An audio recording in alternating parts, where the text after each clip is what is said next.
Bienvenue sur Africa 24 dans cette nouvelle édition du QG Weekend. Voici les titres de l'actualité. Le décès du leader Etienne Tshisekedi suscite des inquiétudes au sein de l'opposition congolaise et notamment en ce qui concerne la transition politique. Au Congo, les 100 heures de Mfua, le trophée des créateurs, ont tenu ce 4 février leur 14e édition. La cérémonie s'est déroulée en présence du ministre de la Culture et des Arts et 9 prix ont été décernés. Et la Coupe d'Afrique des Nations 2017 prend fin ce dimanche 5 février. Un match très attendu qui opposera le Cameroun à l'Égypte. Pour en discuter, notre spécialiste sport, José Douglas, est avec nous sur ce plateau. L'accord de la Saint-Sylvestre sera-t-il respecté en République démocratique du Congo? Le doute s'installe après la disparition de l'opposant historique Etienne Tshisekedi. Son absence aura-t-elle des conséquences sur la mise en application de la transition? Élément de réponse avec Birama Saounera. En République démocratique du Congo, plusieurs personnes continuent à se rassembler devant un sanctuaire à l'extérieur du foyer de l'ancien leader de l'opposition congolaise, Etienne Tshisekedi. Les partisans du fondateur du Parti de l'Union pour la démocratie et le progrès social, UDPS, sont toujours sous le choc et continuent de pleurer leur leader. Ils sont affaiblis dans leur tentative de forcer le président Joseph Kabila à quitter le pouvoir après avoir défié les limites constitutionnelles en 2016 pour rester à la tête du pays. Il a sacrifié sa vie pour lutter pour la liberté, pour la démocratie dans notre pays. Et puis, nous sommes à peu près à quelques mètres de la victoire. On nous a arraché. Ce qui nous a fait mal et puis on ne sait jamais qui va le remplacer. Parce que tous ceux que nous sommes en train de voir, ce sont les traîtres. Les gens qui viennent pour chercher le pouvoir, pour chercher quoi manger, partager des gâteaux. Alors que c'était le contraire pour Etienne Tshisekedi. Pour beaucoup, le décès de celui qu'on surnommait le Sphinx risque de remettre en cause l'accord politique signé le 31 décembre entre la majorité présidentielle et l'opposition. Décédé le mercredi 1er février à l'âge de 84 ans dans un hôpital belge, Etienne Tshisekedi était attendu à la tête d'un conseil de transition pour superviser le départ du président Joseph Kabila d'ici la fin de l'année 2017 en vertu de l'accord du 31 décembre 2016. Aujourd'hui, sa disparition ébranle les chances de cette transition. Les hommes politiques de ces pays devraient faire un effort pour dépasser un niveau. Le niveau qu'ils ont actuellement, c'est un niveau que je peux qualifier de politique du ventre. Quand ils vont négocier, quand ils veulent faire partie d'un gouvernement, ce n'est pas pour l'intérêt du pays d'abord, c'est pour leurs propres intérêts. Qu'ils soient ministres, qu'ils puissent amasser une petite fortune. Et si ça continue comme ça, le pays va continuer à tourner en rond, il n'y aura pas d'évolution. Les négociations sur la mise en œuvre de l'accord de décembre 2016 avaient achoppé sur la composition du gouvernement d'union nationale. Le décès d'Etienne Tshisekedi pourrait ainsi relancer les négociations entre le camp présidentiel et l'opposition. Selon les analystes, la perspective d'une élection présidentielle en décembre 2017 est de plus en plus compromise en République démocratique du Congo. L'Ouganda continue d'accueillir les migrants en provenance de pays en guerre. Le pays dépense environ 50 millions de dollars chaque année pour la gestion de ces réfugiés. Il souhaite un soutien supplémentaire de la communauté internationale pour continuer à œuvrer en ce sens. Birama Saounera. L'Ouganda continue de laisser ses portes ouvertes pour accueillir des réfugiés. Estimés à plus de 800 000 personnes, beaucoup de ces réfugiés proviennent du Soudan du Sud, de la République démocratique du Congo et de la Somalie. La plupart d'entre eux ont trouvé des logements dans le camp Bidi-Bidi situé au nord de l'Ouganda. Ainsi, malgré l'encombrement et les ressources limitées pour gérer le camp, beaucoup de ces déplacés ont trouvé un moyen de subsistance avec l'agriculture. Dans ces camps, les réfugiés ont des moyens de subsistance, car ils reçoivent des parcelles de terre dans lesquelles ils cultivent de la nourriture et dans 3 mois, si le climat est favorable, ils seront autosuffisants. Je pense que ce qui est avant tout nécessaire, c'est de disposer de nourriture. En cultivant, cela aide aussi le gouvernement qui peut consacrer les fonds qui étaient destinés à la nourriture vers d'autres secteurs prioritaires. Les établissements du camp de Rwamwanza, dans l'ouest de l'Ouganda, accueillent principalement des réfugiés de la République démocratique du Congo et de la Somalie. Ici, les déplacés arrivent à se prendre en charge.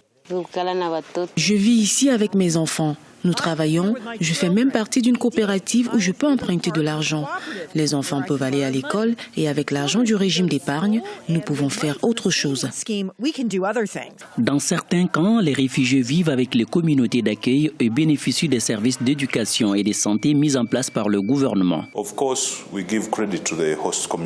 Les communautés d'accueil de Kisné nous ont fait cette terre et à notre tour, nous les développons en parallèle avec les besoins de développement des zones, notamment en termes d'écoles. Si vous allez par exemple à Koboko, il y a des écoles primaires qui ont été créées ainsi que des centres de santé.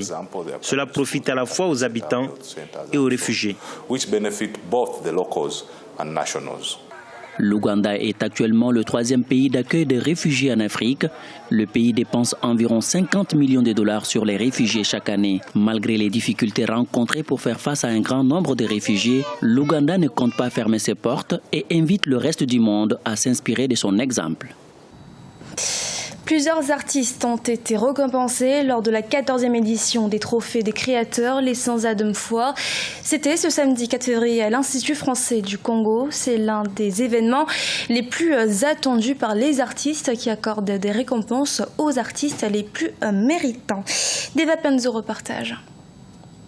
9 artistes et groupes d'artistes ont été récompensés de leurs efforts fournis en 2016 au cours de la 14e soirée des Sans Adam Foire, ce samedi 4 février 2017 à l'Institut français du Congo à Brazzaville. 9 prix ont été décernés. Le groupe Brazza Comedy Show a reçu le prix théâtre, la sculpture est revenue à Faustin Dunyama, la mode à Gaylor Kukabu, la promotion culturelle à Sorel-Eta, la musique à Kevin Bwandembenga du groupe Patrouille des Stars, le cinéma à Richim Bebele, la littérature à Emmanuel Ngoma Nginza, la peinture à Jacques-François Iloki et le prix spécial du jury a été décerné à l'artiste comédien Fortuné Bateza. Ça représente l'atteinte d'un objectif parmi tant d'autres qu'on s'était fixé avec l'équipe quand on a décidé de faire ce film en 2014. C'est le fruit d'un travail acharné depuis plus de 2 ans. Et ensemble, avec ses amis ici présents, nous avons opté pour faire rire le public congolais et le public international. Quand je suis récompensé, j'ai souvent peur. Ça veut dire qu'il faut maintenant justifier du trophée qu'on a. Il faut travailler davantage. Notons que cette soirée a été agrémentée par le Théâtre National qui a offert aux spectateurs la pièce intitulée La marmite de Kokambala. Les organisateurs des Sans Adam Foire, les trophées des créateurs, ont réclamé la prise en compte des artistes congolais dans la vie politique du pays. Quelle est la place de l'artiste musicien ? Sinon, quelle est la place de la culture dans la vie politique de notre pays ? Il est faille que les artistes, avec les amis de la culture que nous sommes, comprenions, intériorisant et stigmatisant pour que les décideurs comprennent que si demain on ne fait plus avec la culture, avec les arts et les lettres, les artistes dans les domaines tout azimut se lèveront pour réclamer leur place dans la société comme cela se fait ailleurs. Les Sans Adam Foire ont une fois de plus tenu leurs promesses en ce début d'année. Ainsi, le ministre de la Culture et des Arts, Léonidas Karel Motom, a décidé d'apporter son soutien à cette initiative privée qui honore la République et qui mérite le soutien de l'État. Les Sans Adam Foire ont été créés en 2003. C'est le jour J, José, un jour très attendu pour tous. Qui sera le champion d'Afrique pour cette année 2017 ? Qui, du Cameroun ou de l'Égypte, succédera cette année à la Côte d'Ivoire ? Avant de le découvrir, le match de ce dimanche soir sera sans doute précédé de la traditionnelle cérémonie de clôture. José ? Oui, ça sera vraiment précédé de cette cérémonie de clôture de la Coupe d'Afrique des Nations Total Gabon 2017, qui précédera donc le match et mettra en scène 2 actes symboliques qui célèbre l'Afrique et l'unité du continent, tout en rendant hommage au sport et à la compétition qui s'achève. Plusieurs centaines de jeunes Gabonais et Gabonaises participeront activement à cette cérémonie qui débutera 2 heures avant le match. Plusieurs artistes sont prévus, José, Charlotte Dipanda, Pamela Badjogo, il y a également Ruka Traoré et Kumba Gaolo. Je vous propose de découvrir et d'écouter ce qui vous attend au Stade de l'Amitié à Libreville.